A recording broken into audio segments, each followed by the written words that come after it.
for the audio, or you can even watch back. Giving players all the props, or put them on blast. We don't give no hot takes, only talk facts. We're giving all our devotion, riding high on this wave of emotion. Going all out, yeah, 'cause this is our time. No, ain't no stopping us till we reach the finish line. All in, we came here to win. We're gonna give everything. S-I-C-K on the run. S-I-C-K, sick, sick. On fire, we're ready to fight. We'll bring the house down tonight. S-I-C-K on the run. S-I-C-K, sick, sick. Playing on the car ride, play it when you lounge.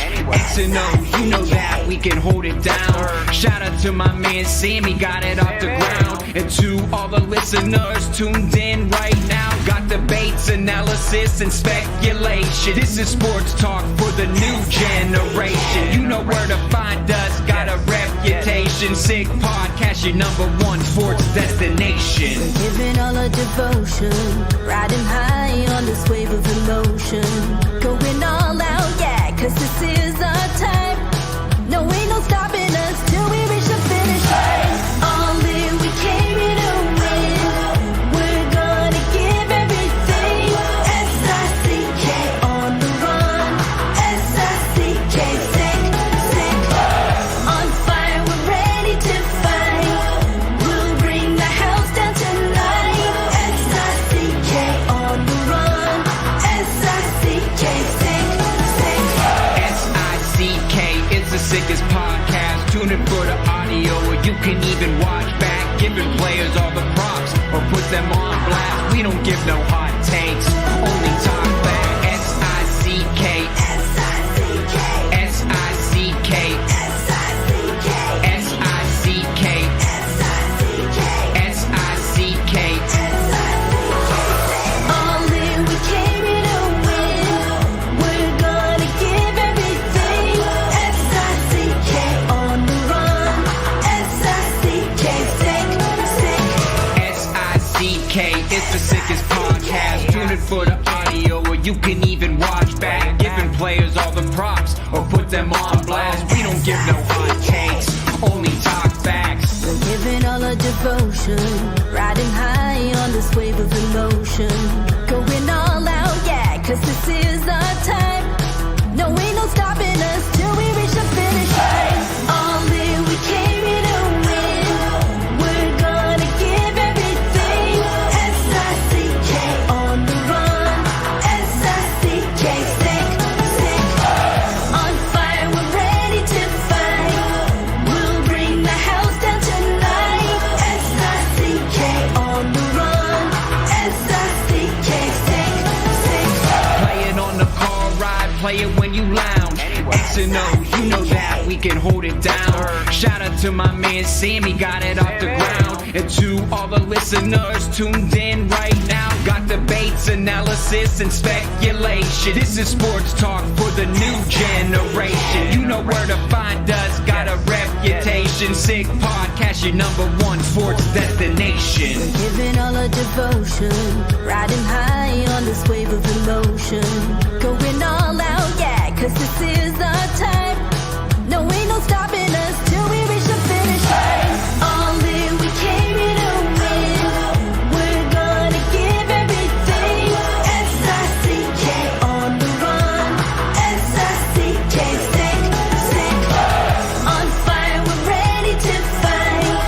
We'll bring the house down tonight. S-I-C-K on the run. S-I-C-K, sick, sick. S-I-C-K is the sickest podcast. Tune in for the audio, or you can even watch back. Giving players all the props, or put them on blast. We don't give no hot takes, only talk back. S-I-C-K, S-I-C-K, S-I-C-K, S-I-C-K, S-I-C-K, S-I-C-K. Turn up your volume. Because you're about to listen to The Sick Podcast.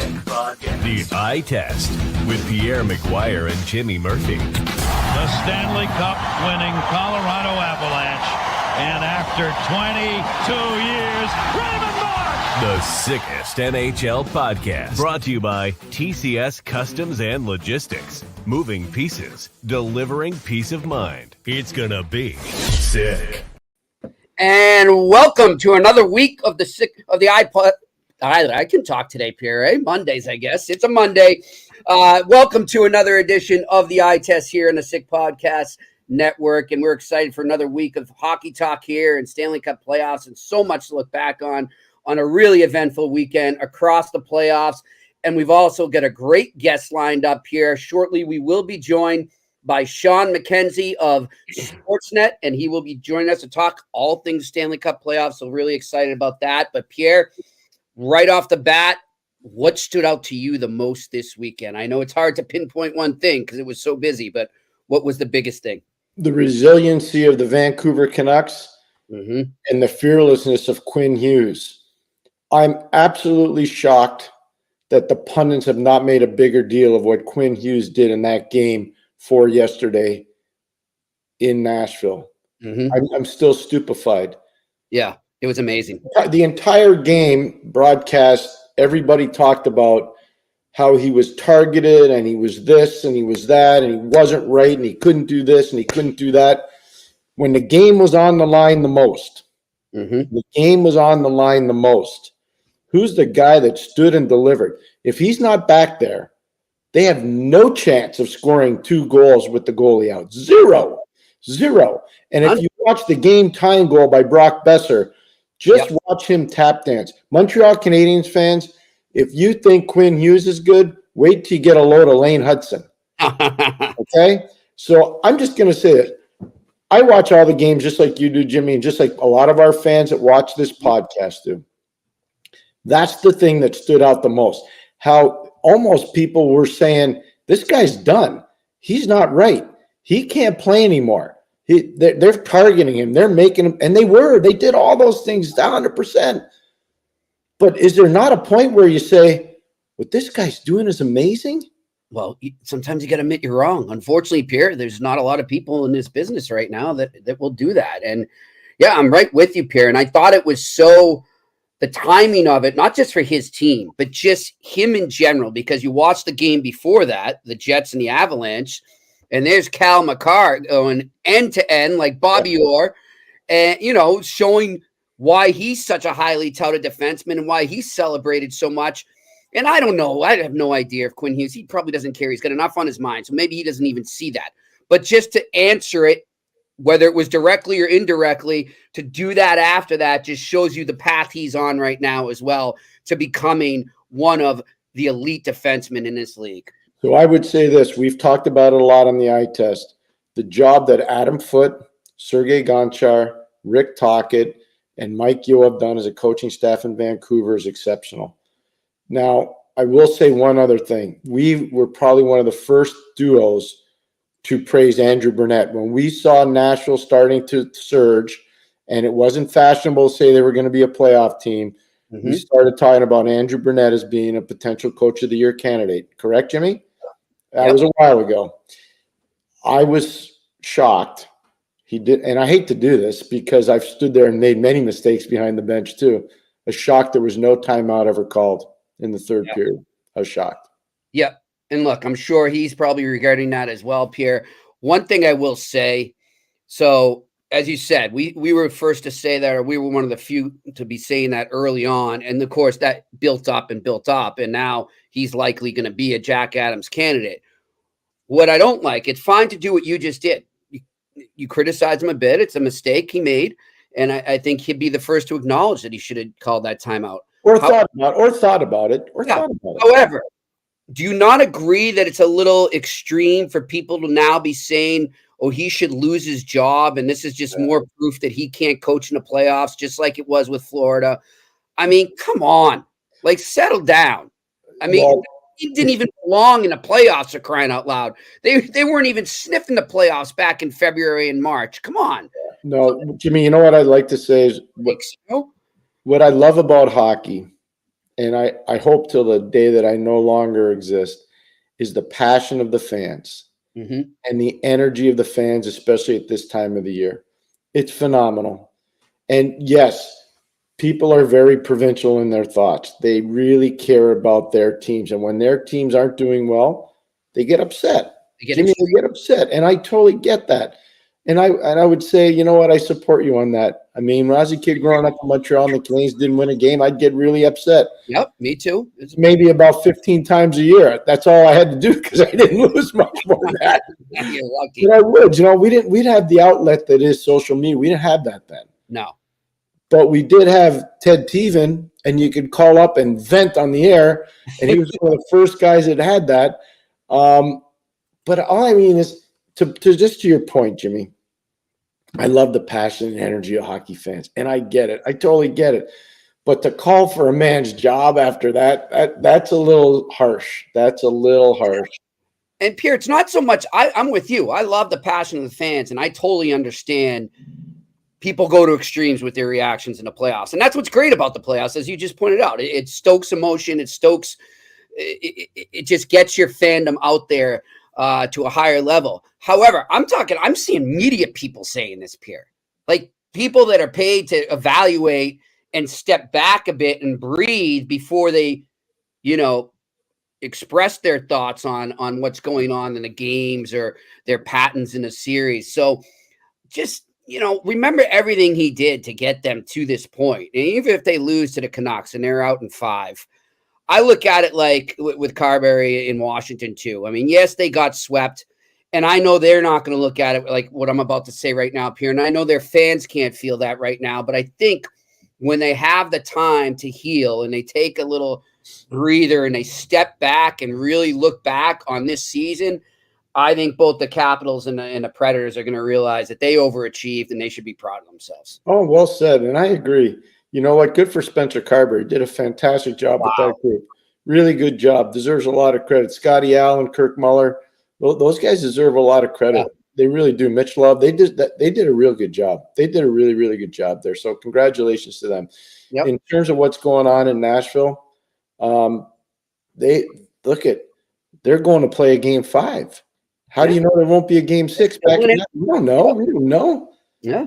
I mean, so I'm actually excited for them. Hey, look, they won a game 2 in Vancouver where most people thought they didn't have a chance. Yeah. So I don't ever write anybody off because I've seen too many silly things happen. And great things too, by the way. And great things. Now, the one thing that'll be tough, they get last change, talking about Vancouver, so it's going to be tough for them. But we talked about this before the series started. If Forsberg, Gus Nyquist, and Ryan O'Reilly aren't scoring at least a goal and a half to 2 goals a game, they can't win. Yeah. And how about, Pierre, too, and you go back to Vancouver's side of this, and you're crediting their resilience. I mean, how about the way they adapted to the whole goalie situation? That was a last-minute thing. I mean, it sounds like Tocchet didn't even know day of. This is something that just came on, and they had to run with it, and they had to adapt, and they did it. And it really, that coaching staff, not just Rick, like you said, the whole staff deserves so much credit, for the way they're able to just step up when it looks like, oh boy, they're in big trouble. And they just came out and they did it. Yeah, Ian Clark deserves a lot of credit too. He's the goalie coach there. And I was remiss. I was talking about the bench coaches. Ian's not on the bench. But the job he did with Artur Silovs, that's amazing. That's amazing. Yeah. Now, Arturs is a real popular name in Latvia. And one of the great Arturs of all time is Artur Zerbe. Yeah. The great goaltender. So, and I got to know Artur Zerbe really well, and I always was a big fan. He's just such a personable guy, and he was a tremendous, for being an undersized guy, he was a tremendous goalie. He really was. But, Murph, I'm looking at all this stuff, and the emotions are running high all over. I mean, Islander fans, Carolina, whoever would have thought that Carolina and Islanders would be nasty towards one another. I know, huh? I talked to our buddy Trip Tracy today. He was just leaving practice, and I just wanted to get a feel for what the atmosphere was like. And, he gives great scouting reports. He really does. And, the biggest thing he says is, we just, the team, he didn't mean we, meaning him as part of the team, but Carolina needs to be better in certain things. And one of the things, Jimmy, they have to be better at in Carolina, face-offs. The Islanders have done a really nice job staying alive in this series because their face-off play has been better than Carolina's. Yeah. And that's something that needs to be worked on. There's no question. And I'm sure Rod probably has already addressed the players about that. For sure. And Pierre, I want to go back quickly to kind of segue into some of the games from Saturday, specifically Boston and Toronto. Yep. We referenced Carberry there. How much is the Toronto Maple Leafs power play missing him? They might, but I have a problem saying that, Jimmy. And the only reason I'm going to say that is because Boucher's a great coach. I know. And I don't want to give all the credit or lack of credit to Guy, but he's a really good power play guy. He's a really, really good power play guy. And then the other thing is Carberry did do a good job on their power play. There's no question he did a good job on their power play. But do you ever think about this, that maybe the players aren't playing to the level they have to as well? Yeah, that's true. True. The power play, most teams, the power play players are usually the best players on your team skill-wise. Doesn't mean they're the best players, but skill-wise, they're probably your best players. And I think you would say that right now doesn't mean it's for the rest of the series, but right now, Toronto's best players have not been better than Boston's best players.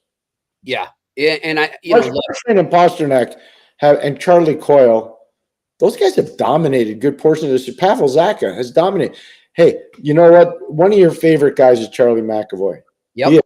Right? Am I right or wrong? Yes. No, you're absolutely right. He had one bad game in this series, game 2. He was bad. He would be the first person to tell you he was bad. Oh, yeah. He hadn't had a bad game since, and he didn't have a bad game before that. Yep. And you know what? He bounced right back from that, and I love the way he adapted. And I'm glad you bring up Pasternak there. Now, I know he scored, so people are going to talk about it more, but it's not the goals. People are wondering, where is he? Why isn't he scoring?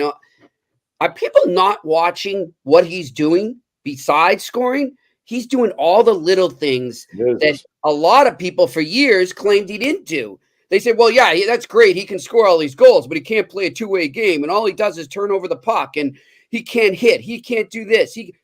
He's doing all of that in this series. And I think, I don't have the stats right in front of me, Pierre, but he's been one of the most physical and effective players when it comes to limiting space for the Toronto Maple Leafs out there. I don't know if it was game 1 or game 2, but John Tavares is a big, thick, heavy guy. He is.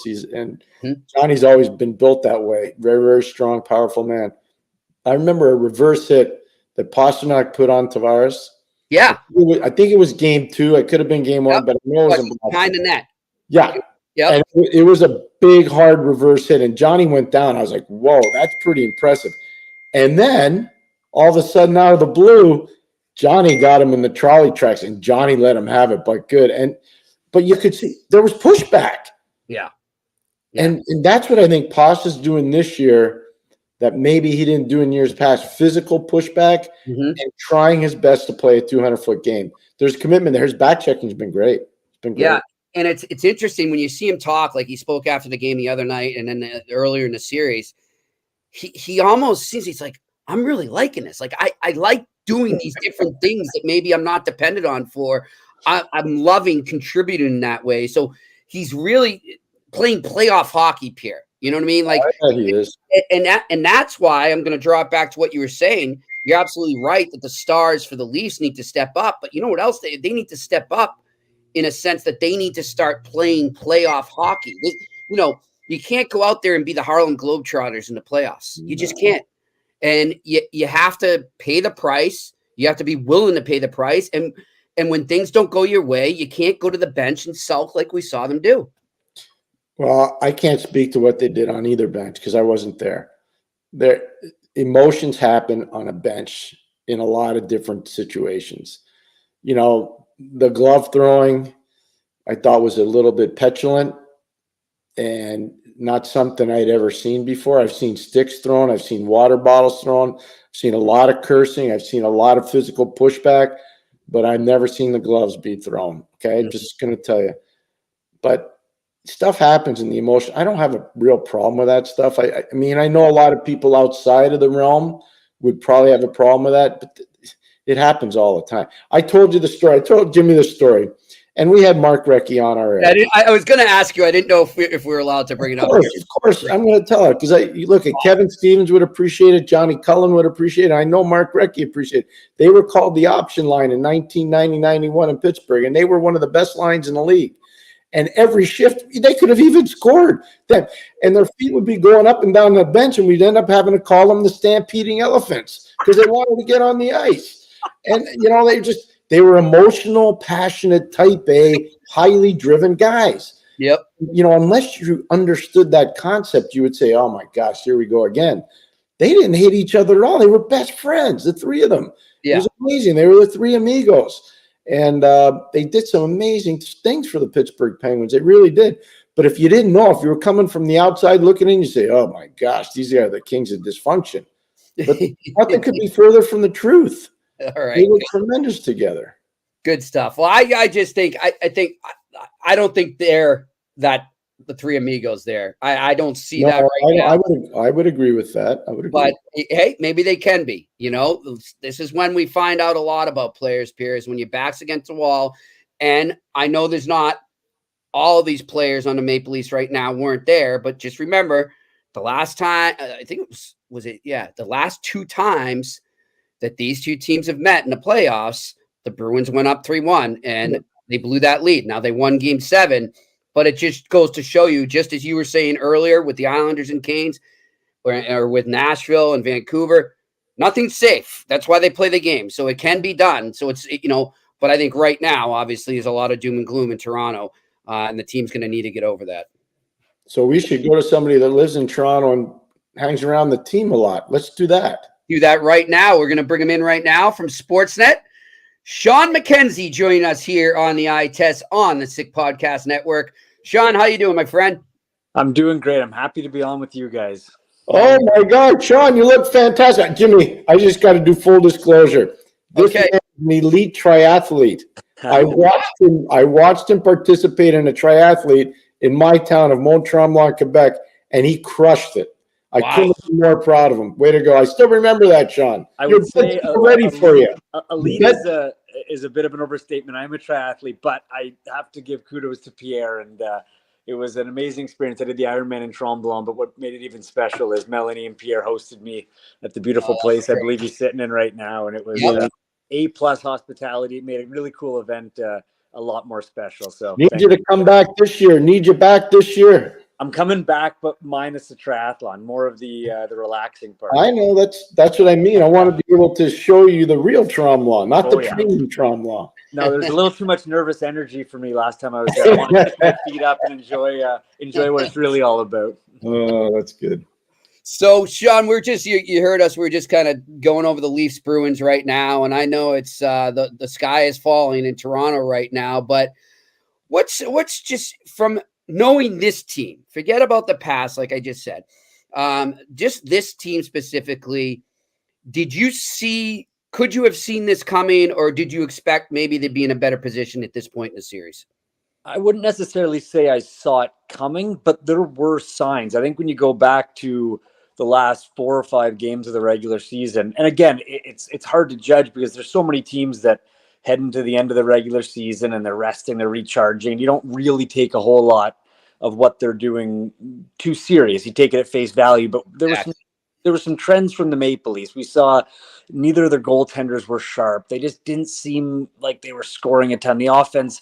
So now in hindsight, it's easy to look back and go, well, a lot of the issues that are plaguing them so far through 4 games are what we saw in the last 4 or 5, 6 games of the regular season. But I don't think I expected them to come out this flat in moments. And I think that's probably what drives fans nuts is you come back on home ice, you have a game in game 2 where Austin Matthews is by far and away the best player on the ice. And you showed a level of resiliency that I think the Leafs get knocked on in the past is when Pasternak scores that goal, I believe it was at the end of the first there with 9 seconds left. That I think for a lot of people felt like a backbreaker for the Leafs, where this is where everything falls off. The wheels come off like it did in game 1 after that first goal, and they battled back. So I think looking at that, go, here we are. The Leafs are showing a little bit of jam that maybe they haven't shown in the past, and then they come home and this is what we get. So I think to me, that's the surprise is that they've come back on home ice. and we've gotten moments of strong play from them, but there's been moments where you look at them and go, is this a team that is competing in the playoffs right now? Is this a team that really wants it? And that to me is the biggest surprise. Were you surprised by the on-air or the on-bench behavior in the second period, Shawn? I was listening to what you guys were saying, and I agree that there's nothing wrong with hockey players arguing. There's nothing wrong with guys giving it to each other. I've Nathan McKinnon going at Bednar in the past. There's so many great. How many times did we see that clip of Kessel and Malkin? I believe it was.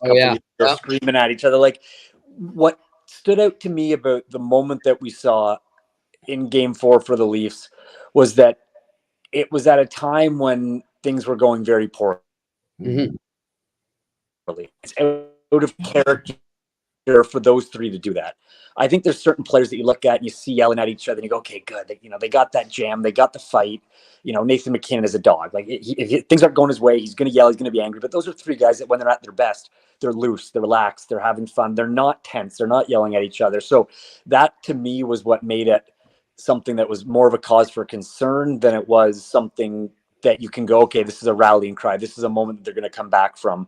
That to me looked more like wheels off the bus than putting the pieces back together, picking each other up, and maybe having a moment that is going to lead to something great. And there were some flashes in the third period, but it just seemed out of character for them because it's not something we've seen before. Those are three guys that from the outside looking in are close friends or elite skill players. They're not the type of guys in the past that have ever gone at each other's throat. And so when you see that in a moment of a game where things are going very poorly, the crowd is booing them, the offense is dried up, the power play's dried up, that to me screams frustration seeping in. And now we get a chance to see how they respond, though.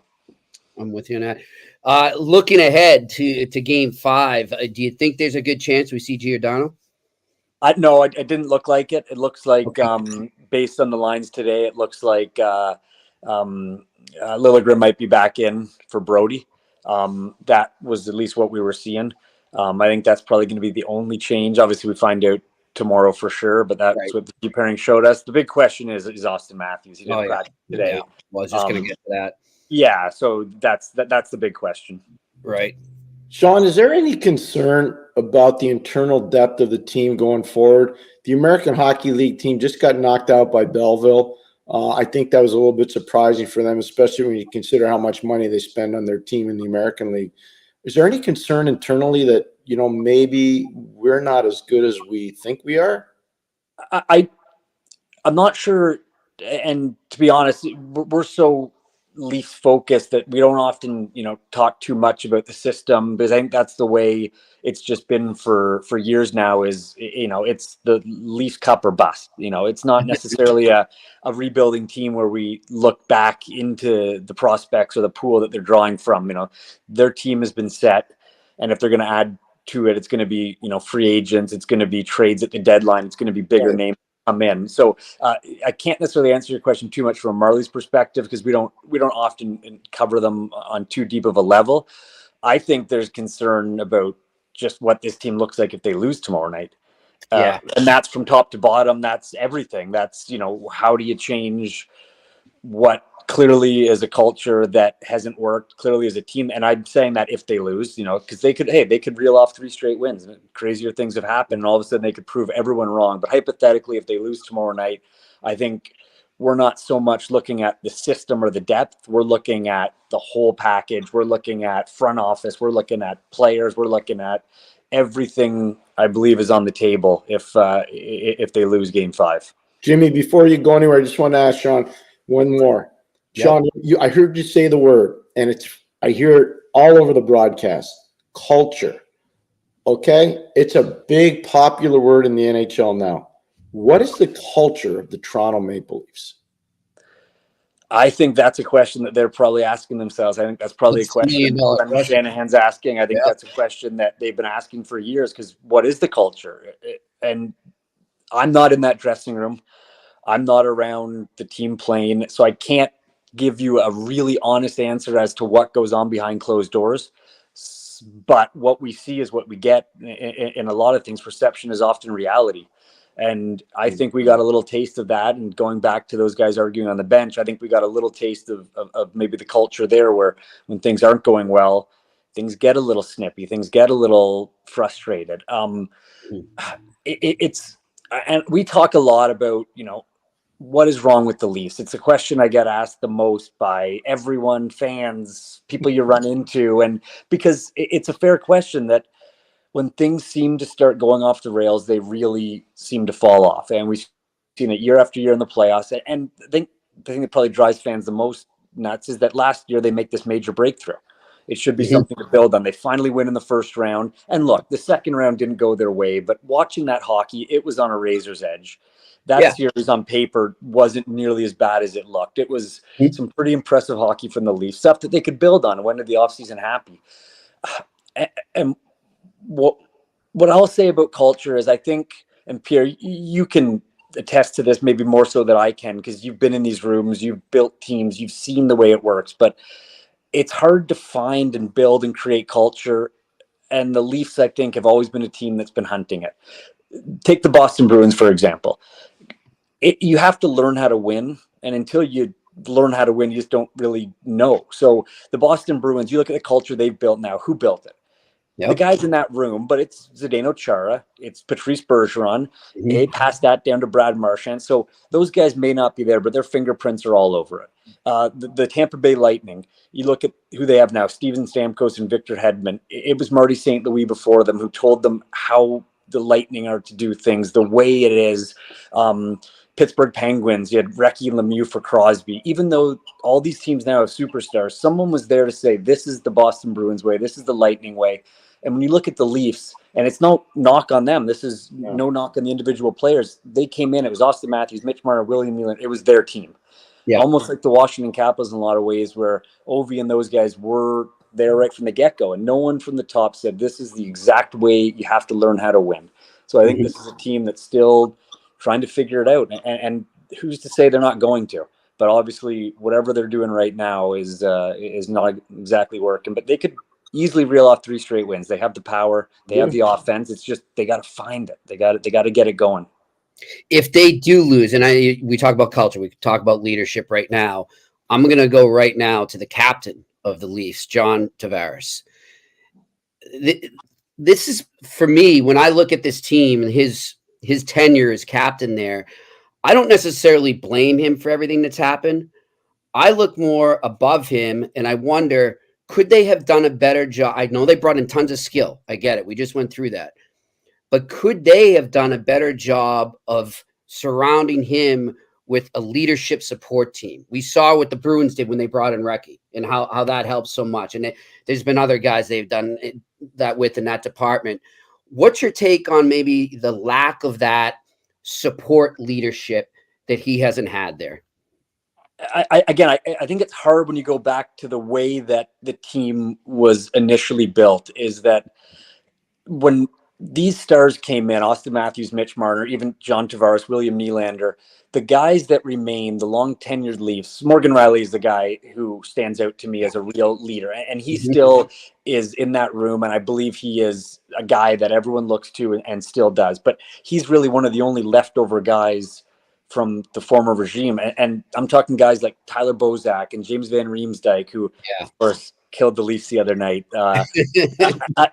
Joffrey Lupul. These are guys that were on their way out. These are guys that went through, frankly, some really low, bad times in Toronto. So it wasn't like these young kids came into a culture of, this is a great place to be. We're winning games. We know how to do it in the playoffs. We love the media. It was kind of, everyone was basically done. There was Salute Gate. There was, all the heat on Dion Phaneuf. So a lot of these guys came in to a culture that was kind of beat up, was kind of run down, and that's no fault of the players their own. It was tough times in Toronto. I remember covering games where you would go into the room and it would just be, how do you even ask these guys about another loss? How do you ask these guys about not saluting the fans? They were throwing waffles on the ice. It was just, that's right. Wow.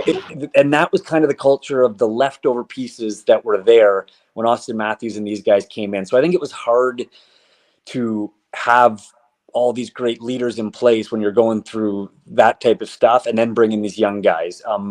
There were pieces, and I think, along the way they brought in, Joe Thornton, who was great, but you're bringing him in when you already have Austin Matthews, Mitch Marner, Willie Nylander as established superstars. So it's not quite like, McAvoy and Marchand coming into a team where Chara and Bergeron are the guys. Mm-hmm. They are the upper echelon, and you have to do it their way. These veterans came in and did things, the way that, Austin Matthews is doing things, because he was the guy on the team already. So, but going back to John, I think John takes a lot of abuse in Toronto, and I'm not necessarily sure if it's always fair. Yeah. John isn't the most vocal leader. John isn't the guy who's gonna call people out, yell and scream, swear at guys. But what John does is he shows up every day. And I think teams need to have different type of leaders. But I will say, John speaks to the media every single day. He is in his stall waiting. He'll talk to you for 45 minutes, 4 minutes, an hour. It doesn't matter. If you have questions for him, he'll answer them. He's first in. He carries his backpack with all his rare supplements and all. Like, there's nobody that puts more time, effort, and craft into what he does. So I don't think he's a raw type of leader that maybe the outside will look and go, oh, that's the guy we need. He's, setting a real example. But I think behind closed doors, you can follow John's lead or you don't. It's up to you, but he's there leading. But yeah, he's not the type of guy that I think is going to really blow people's socks off publicly. I think the Leafs also tried to do some leadership stuff when they went out and signed Jake McCabe, and when they went out and brought in Mark Giordano. Jake McCabe was a captain of a World Junior gold medal team that won in Russia. It's not like he doesn't know how to lead. And Mark Giordano was a captain of a Western Canadian team and also a captain of an expansion team in Seattle. So I think Sean's nailed this thing. The truth of the matter is you got a lot of good parts there, but for whatever reason, they're like not connecting. Yeah, you've been so eloquent on this, Sean, this subject. It's been awesome to listen to you because you are there every day. You're the voice of reason for us and the fans. You are. And everybody jumps to conclusions. But to me, the biggest thing I see, they're almost like they're guys that are misplaced on the roster. Yeah, I agree.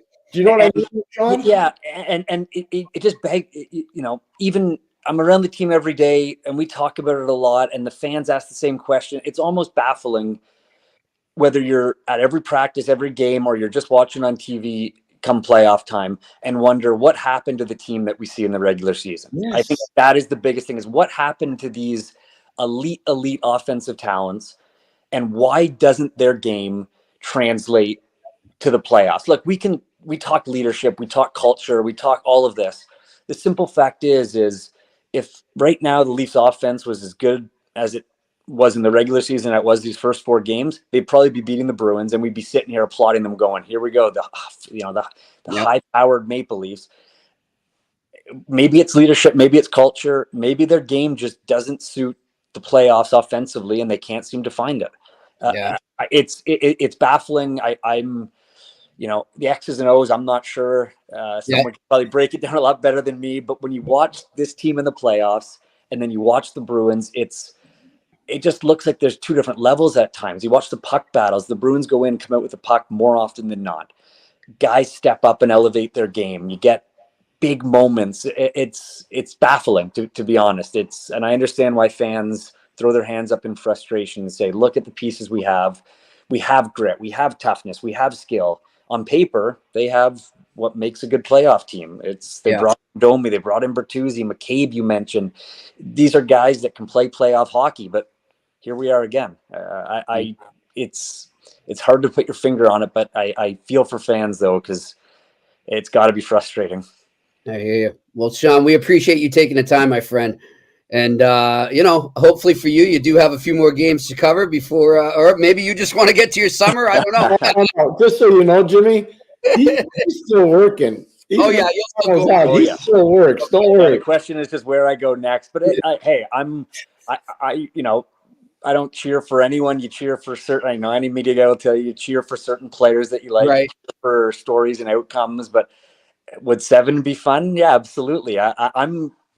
Thing that I'm really curious to see is how the Maple Leafs step up. There has been, and my last thought on this is there's always outside noise around the Maple Leafs. They're used to it. It's crazy. It's wild, the speculation, but now more than ever, and maybe rightfully so, the speculation is if they lose, this player's gone, that player's gone, the coach, the president, like it's everyone is being mentioned. So I'm very curious to see, now that it's ratcheted up to a 10, maybe more so than we've ever seen it in years, how they show up tomorrow night. And I think that'll give you a really clear answer as to the culture of the team and what they have. It's gut check time. Under the gun, what do they do tomorrow night? Do they step up and deliver, or do they run off into the off season? I think we'll get answers to a lot of questions tomorrow night, boys. So when you run out, you make sure you run up here to Mont Tremblant. You're welcome here anytime. I will take you up on that 100 times out of 100 here. Good. Sounds good. Thanks for Appreciate your time, Sean. Thanks, guys. Take care. Thank you. All right. Shawn McKenzie of Sportsnet joining us here on the Eye Test on the Sick Podcast Network. And yeah, guys, I think what we got going on here, Pierre, like you said, I think anyone's fair game in terms of changes this offseason. I don't think there's any untouchables there. I think anything is fair game. I think there's one untouchable. Well, yeah, Matthews. I think Austin Matthews is untouchable. Okay. I think everybody else is in play. You know, you just have to look. Bertuzzi's on a 1-year deal. You know, you look at Domi's on a 1-year deal. I think the whole defense outside of Morgan Riley, I think everybody's in play. Goaltending's far from being fixed. That's why I was asking Shawn about the American League. And by the way, Jimmy, how good was he, Shawn? Oh, he's awesome. That was fantastic. That's kind of like the Trip Tracy level where you're an insider and you're saying it without making it personal, mean, or vindictive, but illustrating what's going on. Yep. I thought that was tremendous by Shawn McKenzie. Really, really good. What I would say about what he was saying, I think they all know. Those that hang around the team all the time, they know what's good about the culture and they know what's bad about the culture. Yeah, for sure. And what's good about the culture is you can win regular season games with it. What's bad about the culture, I don't think it translates to when the rules change a little bit and the desire level goes up and the eye test matters. Yeah, exactly. Well, Pierre, I mean, the people that are in charge of taking or making that eye test and applying that, I think you got to look at Brendan Shanahan right now. I'm not blaming him for everything, but I think he needs to be held accountable. And I just wonder, you know, do you have to, in order to really make the changes you have to make to shift this culture to where it needs to be, or to just get this team to the next level, to a level to play in the playoffs, I think you got to start at the top and work your way down. And so I don't think it's unfair to say that he could be in some trouble. That's all. I'll never speculate about anybody's job because I've been fired in the league and it's not a lot of fun. It's not so much that it bothers you. It's for your family. It hurts your family. It really does. It stings the kids. It stings your wife, your parents, you know, your brothers, your sisters, your friends. It hurts. It really does hurt. And you get scrutinized a lot. So I never wish that on anybody because I've been through it. But what I would say is that 10 years is a heck of a long time to be in one place. Brandon's been there 10 years. An unbelievable opportunity. Amazing opportunity with a Cadillac of a franchise, phenomenal franchise. I think what's going to be interesting about this, Jimmy, and I'll just leave it at this, the influence that Keith Pelly, who's now the head of Maple Leaf Sports and Entertainment, a massive, massive, massive conglomerate. It'll be interesting to see how he conducts business. Yep. And he's been traveling with the team. He has. He's been with the evaluating. team. He's evaluating. And he's been evaluating. Look, he ran the DP World Tour in golf for a long time. You know, he put together Olympic broadcast crews for a long time. He ran TSN television for a long time. He won a Grey Cup running the Toronto Argonauts. He's a really smart cat. I'm telling you, I worked for the man. He's a very, very, very intelligent person. And so it will be very interesting to see the dynamic he brings. He just started on April 1st. So he's not even a month into his job, and all this is going on. So I think that's going to be the interesting thing to watch if the Leafs win or if the Leafs lose. Maybe, yeah, exactly. You know, everybody's rating them off now. I'm not. No, I'm not. I'm not. You know, I've been part of a team down 3-1, and everybody wrote us off. Yep. We had to win a 5 and a 7 on the road to win, and guess what? We did. Yeah, and you know what, Pierre? Hey, you never know. This might be exactly what this team needed to be in this situation against the wall. and to have to push back out. This might be what this team needed. So you never know. They have a chance here. I know it doesn't seem like it, but they have a great chance to really turn things around and say, no, we are the right ones. You want to keep us. So we'll see what happens. All right, Pierre, before we go to our questions too, I want to play these clips with Shawn, but he was doing so great with the Leafs talk. I didn't want to veer away from that.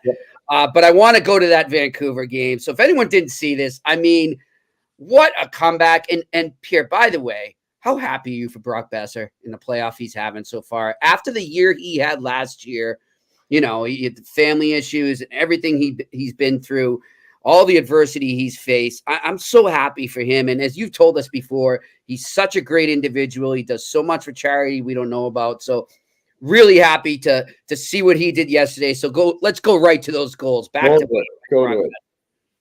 Besser's pass for Hughes as he moves to the middle. Now Miller, JT Miller, side of the net. They pass across and they score! Brock Besser with 2:47 left and the goalie pulled has made it a one-goal game. Jankowski, Roman Josi rimmed around. Not a lot on it. Hughes has it. He shakes free. 12 seconds left. They move it to Miller. JT Miller with a slap pass. Rebound off the outside and they score! It's Brock Besser.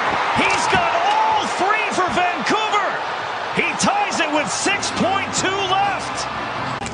Lindholm to Ian Cole. Cole across the ice, and it's Quinn Hughes with a shot. That one sails high. Ooh. 2 goals and 6 on 5 for the Vancouver Canucks. In front, Lindholm scores! Elias Lindholm! An unlikely overtime win for Vancouver, and they're coming home with a 3-1 series lead. Hey, Jimmy, unbelievable. So this is one thing, and I'm not piling on. I want people to acknowledge the play that Ian Cole made on the game-winning goal. Yep. He's a left shot on the right side. That's not his thing, okay? I've been watching Ian Cole play since he was part of the Hot House program in Ann Arbor, Michigan, before he went to Notre Dame and then played in the World Junior. Been watching him a real long time. And the other thing I want people to acknowledge, Dakota Joshua made an unbelievable board play that he probably won't get any credit for before that puck goes to my buddy, Connor Garland. And then Connor makes a brilliant pass out front to Elias Lindholm, and the play's over. And I'm watching that. I'm like, can anybody just acknowledge once? I know it's not sexy, but that board play matters. And what Ian Cole did was phenomenal. And what Dakota Joshua did was great. The little things that lead to it. Like a little bit? Yeah, I know. It's that people don't pay enough attention to the little things that lead to the big things. And yeah, unreal. But there was some great play there. But I love hard hockey. You're a coach at heart. I love hard hockey. Rick Tocchet was one of the favorite players I ever had the privilege of working with, because everything was about hard hockey. Yep. With him. And it's translating to his players. It's translating in him. There's no question it has. And the same with Adam Foote. You can see the development of those guys. Quinn Hughes is a much harder player to play against than he was last year or the year before. Yep. It's great. He's bought in. Sorry for doing that. I'm just you don't need to apologize for that. Come on, my friend. All right. We love it. That's why I love working with you. All right, let's get right to the questions here. And before we do, let's talk about our sponsors. Oh, I wonder, speaking of our sponsor, CBET. So if you're sitting there watching that game that we just played the clips from, I wonder when Nashville has that lead and it's looking like they're going to win, and then they just missed that empty netter. I wonder what the odds would have been if you went in and said, I think Vancouver can make this comeback. You would have got that. Can you imagine the money somebody would have won on that? I mean, that would have been like hit the lottery, because that was like 100-1 that was going to happen. But sure enough, it happened. And that's why we urge you to go to CBET, because you can get great live action betting like that. And of course, as we told you, if you use the code SICK, that's SICK, like our song, you can get $3,000 Canadian refunded on your first bet. So go to CBET right now. Tons of action tonight in the hockey world. Tons of baseball action. That's picking up. And, of course, you have the NBA playoffs as well. So get on over there right now and make your first bet, and then you get some play money as well, win or lose. All right, let's talk about our other sponsor there, TCS, because some of these teams now that have been eliminated or about to be eliminated potentially, They might be looking to move. They might have new places to go in their career. So they could be calling TCS, and so should you. Unlock the full potential of your shipping operation with TCS Customs and Logistics. From around the corner to around the world. Flatbeds to air freight customs clearance to drawback consulting. TCS is a one-stop shop for all things transport, moving pieces and delivering a peace of mind. For a no-obligation customs or freight quote, contact sickpodcast@shiptcs.com. Again, that's sickpodcast@shiptcs.com. All right, let's get to the questions here on a Monday afternoon. What do we got? Ryan B. Is the criticism of Samsonov's play fair? Looking at the Canucks finding a way to win with Seeloff's yesterday, it's hard to completely place the blame on him when he isn't getting the goal support. I wouldn't place the blame totally on I don't Samsonov. blame him. No, I think it's a team-wide thing. I don't blame one person individually at all in Toronto. Well, I agree. Hey, listen, all you need to do is look at what happened between Los Angeles and Edmonton yesterday. Oh, my gosh. Stuart Skinner was superhuman. It's the best team I've ever seen him play. And everybody's going to want to blame the goaltending in LA for losing 1-0. You kidding me? Yeah, you can't do that. No, you can't. You got to score goals to win. Yep. Well, Toronto hadn't scored enough, and the power play has let them down big time, as my partner correctly said at the start of the show. So I don't blame Samsonov at all. I don't blame him. I'm with you, but I do think we might see Wall tomorrow. I really do. No, I could see that too. I just think just to shake it up. Just to change it up. Yes. All right, next question. Real Deal Prime. Pierre, question. Which shot is the hardest for a goalie to stop? Quick release, probably, as they say, with a screen or somebody in front, but usually the quick release. Just like that. We saw, one of the best examples of that, it happened against Samsonov, the Brad Marchand goal in game 3. Yeah. That was a beauty. The high short side one, high glove side. So that's hard. I mean, you don't know where the puck's going. You have no idea where the puck's going as a goalie. Everybody says they see it on super slow motion. Look at it spinning slow. And you're like, oh, really? That's not how it happens at ice level. Yeah. If people, for the younger people in our audience, if you get a chance, go to YouTube and watch Mark Recchi coming down the wing as a left shot on the right-hand side of the ice. Or Mark Messier. I was there when he scored his 500th goal against Calgary. Left shot coming down the right side, and he snapped it. The goalies don't know where it's going, so the quick release is one that's really hard. Obviously, velocity matters, but the quick release can really fool people. Exactly, because it's about reading where the origin is, where it's coming from. All right, next question. Mike, to beat Toronto, you collapse everyone down around your goalie and keep them to the outside. How many GMs need to come in before one realizes this team is not built correctly? Mike, I get what you're saying, but I think there's a lot more to it there. I do. I think there's quite a bit more issues going on with that team right now. One thing I would say about the building of their team, excessive amount of skill. I think everybody would agree with that. It reminds me a lot of what Edmonton went through for a long period of time. Before they got it together? Yeah, they didn't pay attention to their defense. Mm-hmm. And I think the same thing with Toronto. Even Washington, to bring it more recent. Yeah, they didn't pay attention to their defense, and it's really important. The defense is a critical component. Everybody says it's just defending. It's not. It's how much time you spend in your own zone. Yeah. You'd have to defend for longer than 7 seconds at a time. You have to defend for more than 11 seconds at a time. Mm-hmm. And so those are two variable time frames that really matter. If you're defending 7 seconds or less, your forwards have juice to get up and out of the zone and really attack. If you're defending 11 seconds or more, it's not as easy. So there's reference points in terms of time, and you study this on tape where you can evaluate. And the other thing about defense, do they move the puck tape to tape, or do they have to rim it around the boards? Right. And that's a big thing too. Everybody talked about Jersey back in the day, how they were no fun to watch. When you had Niedermeyer and you had Rafalski and you had Danico and you had Chambers and you had Stevens, all those guys had one thing in common. They all played different. They all had one thing in common. They could move the puck. Even Dano was a good passer. Yeah, for sure. Very underrated. Bruce Driver's there, elite passer at the University of Wisconsin. I mean, I'm just telling you, the Devils always had big, solid, robust defense. But they can move. One thing, they can move the puck. Look at Vegas. Look at Vegas right now. That's how they're built. That's how they play. Yes. That's what McCrimmon knew. He knew what to do. All right, next question. Hey, Jeffrey B. Hey, Jimmy and Pierre. Which team currently in round one on paper has everything they need to be successful in the postseason, but has yet to fully live up to the potential, in your opinion? Well, I think we've talked about them ad nauseum today. The Toronto Maple Leafs, I would say. See, I don't know. This is where you and I 99% of the time agree. I don't think they have everything on paper to win because I don't think they have it on defense. Okay. So I will tell you, I think the team that has it all on paper and has to prove it, the Winnipeg Jets. Ooh, there we go.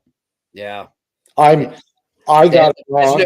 They have a Vezina. Yep, go ahead. No, you go. I was going to say they have a likely Vezina Trophy winner who right now is not looking that way at all. I got it wrong because I thought he would out goaltend Georgiev, and he did in game one, but not by much, and he hasn't since. Yeah. He got pulled yesterday after the second period, and Laurent Brossoit went in there and played actually really well. So, Jimmy, I want to apologize to all our listeners and viewers. I got that wrong on him. Now, maybe he bounces back and steals the rest of the series. I don't know. But I can tell you, through the first 4 games of this series, he's been pedestrian at best. Yeah. I'd agree. And I got it wrong as well. I did not think that he'd be in the situation he's in right now. All right, next question. The Puck Bunnies. Did Winnipeg try to do too much and mess with their chemistry? I don't think so. I don't think that's the issue. I don't think they messed with their chemistry. Their bottom 2 defensemen, in Sandberg and Stanley, they struggle a little bit. It hasn't been a great series so far for Neil Pionk. He's got to be better. And up front, I don't think they messed with their chemistry. I'm a little surprised, and not totally, but a little surprised Cole Perfetti hasn't played yet. We'll see whether he goes in or not. But to me, the one thing that's tough to digest is when you have players after a loss on the road like that saying that there's some questions about our game planning. I saw that today and I was like, I'm not sure I'm buying that, boys. So I don't know if they're mad at Rick Bowness or they're mad at Scotty Arniel or they're mad at somebody on the bench, but I didn't like to hear that. That's not something that needs to be said in the middle of a playoff series. No, you got something like that, go to the coach and say it. You don't say it through the media. All right, next question. Jason Logan, what about the Panthers? They're good. They're very good. They weren't great the other day, and part of why they weren't great, the guys with a lot of pride, the Tampa Bay Lightning, they didn't want to lose. They didn't want to get beat on home ice. Specifically number 91. They did not want to be beat on home ice. They are champion guys. Yeah. Kucherov's a champion guy. Hedman's a champion guy. Stamkos. We talk about culture. Mm-hmm. Those are the guys that create the culture. Braden Point. Those guys did. Look at the effort. Second and third and fourth efforts there. Yeah. The Panthers are really good. Tampa's so proud of them. The way they carry themselves as an organization. Those guys are proud guys. They're really proud guys. I'm with you on that, Pierre. All right, next question.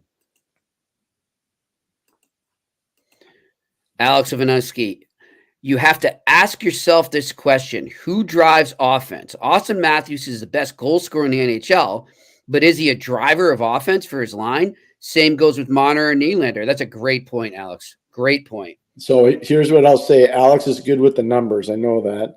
Mm-hmm. And so he's a line driver is a new form of analytic equation, which is fair. That's one of the numbers that I actually pay attention to. So I do think that's fair. I do think it's fair. I do. Line drivers can be seen in a lot of different ways. Like I'll give you an example from my vintage. Brian Trottier was a line driver. Yeah, for sure. He had Mike Bossy and Clark Gillies. It was a legendary line forever and ever. And then he came to Pittsburgh, and sometimes you'd have Troy Loney on his line. Sometimes you'd have Jaromir Jagr on his line. Sometimes you'd have Phil Bourque on his line. He'd have all these different guys. You know what? He drove the line. Whomever he had as his line mates. Yep. And I would agree with Alex on that. I don't know if Matthews is a line driver or not, but I know one thing. He gets a lot of points. Yeah. I know he gets a lot of points. I honestly, for my money, Pierre, and now knowing that he was doing it with the illness he's battling and how bad it got, I don't think he's the problem. I think actually, I know it's hard to say when your team's down 3-1. I think Leafs fans should be actually happy with Austin Matthews because I want you to go look at his hits in this series. He has consistently been a hits leader in each game, despite basically having his stomach explode. You know, I don't think he's the problem right now. You want to look at Marner, you want to look at Nylander, you want to look at Tavares, you want to look at all these other players. I get that, but I don't think Matthews is the issue right now. I think it's other guys. Well, I can tell you they really could use Bobby McMahon back. Oh yeah, The free agent at University, they could use Bobby McMahon back because he's a playoff style player. Yep. That's number one. And I'm going to agree with you on Austin Matthews. Yeah. You're spot on, Jimmy. That's very fair what you said.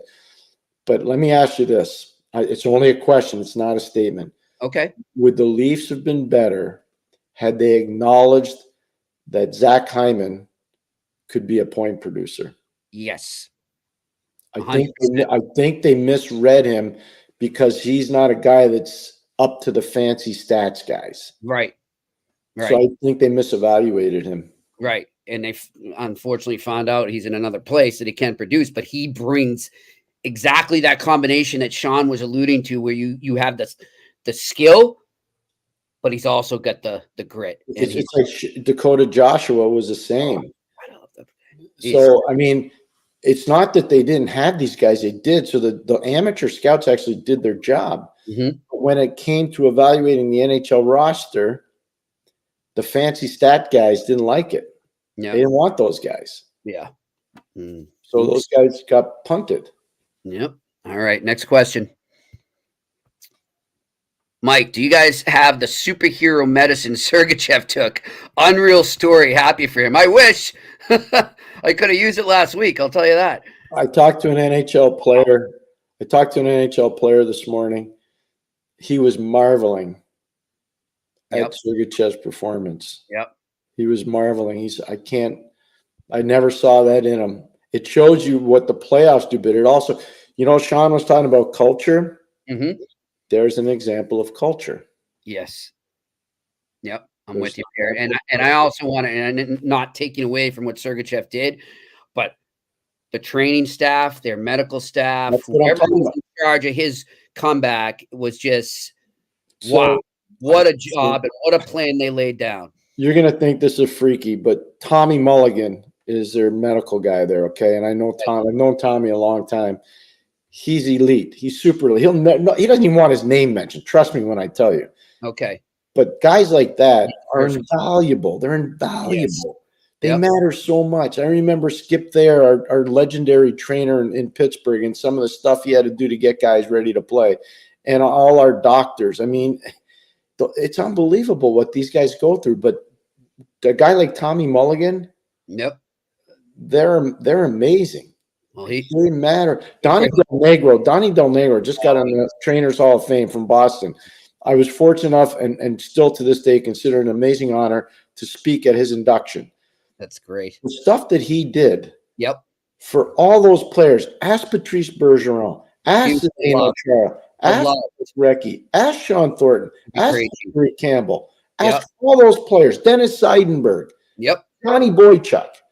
Ask all the guys from those Boston teams what Donnie Del Negro did for them. Yeah. It was, and it showed when he did his last game and the ovation he got and the way the team was there supporting him, it just shows you. And the other thing too, Pierre, not just the motivation, to keep pushing and to get through these hurdles that they have to get through, but just the emotional support these guys give the players. Yeah. Because I don't know if sometimes fans understand. It can go to a dark place for some of these players. When you're hurt and you can't play the game you love and you can't be out there helping your team, you can go to a real dark place. And if you go there, then it can go the wrong way in a big way. In a hurry. Yeah. So all my point is those guys are part of the culture. So you haven't seen Tommy Mulligan's name written anywhere. No, never. I'm telling you, I watched that and I'm going, wow, Tommy, great job, man. You and your team, great job. Really That's good. Awesome. Yeah. Good for him. All right, next question. X-Menke. Of all the teams down 3-1 right now, which has the greatest chance to come back? I have go ahead, Jimmy. Whew, put me on the spot. I'm going to say the Islanders. I'm going to say why. I'm going to say Toronto. Okay. All right. There you go. There you go. I've seen this movie before because I was part of it once. I have too. I was part of it in Pittsburgh, and I saw the movie, and I remember how vicious it was after Game 4 in Pittsburgh. I think we gave up 8, and Dino Ciccarelli destroyed us. Okay. Destroyed us. And we changed our game plan, our series plan on the fly, and we never looked back. Okay, here's a question I'm going to ask you, though, Pierre. I don't have the stats, but if you can remember, and I'll look it up if not. Did Washington the previous spring blow a 3-1 series lead?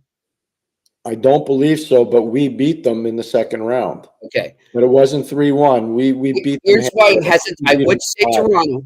I would say Toronto too. But the only thing I'm hesitant about right now is I just can't see Brad Marchand letting that happen 2 straight springs. I can't.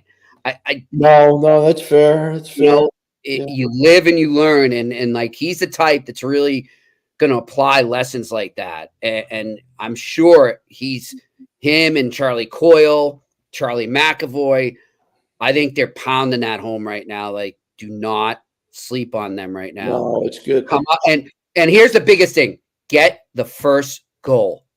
Yeah, it helps. Huge. The one thing I'd say though is like I don't think it's going to be easy for anybody that's down 3-1 to come back this year. I don't. This is a tough for every team. This is really the matchups are tough to come from behind in these series. But I would just say this is that I've been part of it, and I've seen how it can change real quick. Yeah, and Pierre, you look. The only thing one team has going for them, right? If I'm not mistaken, right, out of all the teams that down 3-1, is Winnipeg is the only team that will have 5, and if they can force it, a 7 on home ice. That's a big thing to have when you're down 3-1. It is, but we did it the reverse way. We had to win 5 and 7 on the road. So I'm just telling you, like, I've seen the movie, and I know there can be a happy ending at the end of the movie. Oh, yeah. But I can tell you the effort level, it can't just be from the players.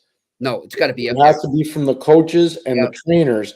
And the plan the coaches come up with has to be lead pipe cinch to deliver success.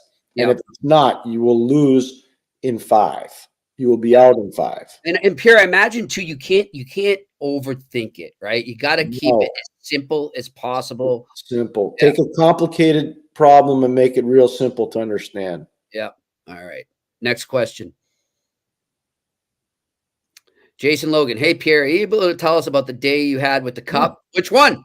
Jason, one of the coolest things was we came back from Minnesota in 91, and I actually had the cup in my hotel room in Pittsburgh because we chartered back, and it got lost in Tommy Barak. So we ended up bringing it back to the hotel. So that was pretty cool. I try to share it with as many people as I could. And it's an emotional thing, you know. It's an emotional thing. It was really good. Really good. Yeah. I'm grateful. You know, the last time I spent time with the cup was when the Bowmans won it in Chicago. Okay. And I was so grateful to be invited to that. And I brought my wife and my mom actually to Chicago to be part of it. That's cool. And I was so grateful to be there. And I wanted my mother just to get a picture with the cup, and my wife to get, because back then, you know, I was just hockey oriented. I wasn't any of that other stuff. So as you grow up, you learn to be a little bit more oriented towards the other stuff. I've said it before, Pierre, on here, but I'll say it again. My daughter, the first 2 years of her life, sat in a cup. Yeah, that's cool. One, and then when she was almost 2. So, I mean, those are my best memories of the cup. Yeah, that's really cool. All right, next question. Samuel Matei, do you think they will go back to Matthews' line to start Game 5, assuming he plays? That picture from Saturday night was telling of what's to come. Will they learn? I don't know. Maybe they changed everything up. I would do the same game plan as Game 2. Yeah, Game 2. I would basically take the game plan from Game 2. I'd take the matchups from Game 2. I'd take the lineup from Game 2, and I would start Game 2's. That was the most success that Toronto had in this series. Yep. They played fantastically well. They exposed some Bruins players, and sometimes, not always, but sometimes that stuff works. Yep. I'm with And you. that's what I would do. And if you see Austin Matthews starting game 5, then they burnt the tape from game 2 because he was part of the third sequence that went out to break the matchup down. That's right. And so if you see him starting, they didn't watch the tape. Yeah. And that game was textbook for sure. All right. I think we got time for a couple more. What do we got? All right, Mike, the Leafs have only won one series in the last 8 years. Why do we keep expecting them, to make noise in the playoffs? The roster isn't constructed correctly. I don't expect them. Well, they've had great. You got to be fair. They've had some really good regular seasons. I mean, it's not like they're a bunch of stumble bums that can't play. They're a well-run group of high-energy, talented players. The problem is that you don't win games like that. Hockey's a mean game played by very tough people. Yep. And so sometimes a very tough person can eliminate the high-skilled player. And that's what playoff hockey becomes. And everybody talks about the battles. I think part of it, too, they haven't won the Cup since 1967. There are people in the town of Toronto that are tired of watching, Tampa win, and tired of watching Chicago win, and tired of watching the Rangers win, and tired of watching Detroit win all those Cups, and tired of watching Washington win, and tired of watching the Montreal Canadiens win in 93. They're tired of watching St. Louis Blues win the Stanley Cup. What about us? So I think that's where it comes from. I think that's part of it. Yeah, I said they're like Red Sox fans pre-2004. All right, next question.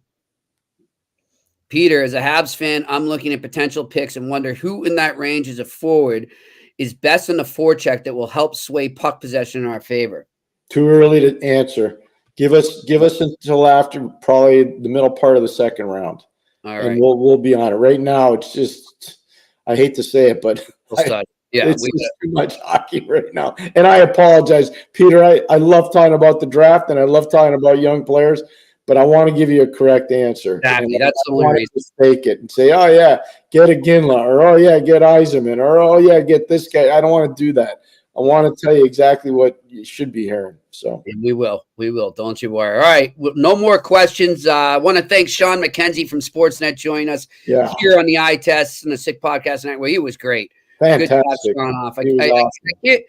I can't wait to meet him again in person. I've only met him once, Pierre, but this is before, I didn't know the connection to you. So now that I know we're all friends, I can't wait to see him again. So we'll have him on again sometime for sure. And thank, of course, our production crew in Montreal, and thank you, the listeners and the viewers, and your wonderful questions. As we say, we love doing the questions with you. And we will talk to you tomorrow on the Eye Test on the Sick Podcast Network. And that's a wrap. Hope you don't miss us too much until next time. Follow the Eye Test with Pierre McGuire and Jimmy Murphy on YouTube, Facebook, Google Play, and Apple Podcasts. Brought to you by TCS Customs and Logistics. Moving pieces, delivering peace of mind.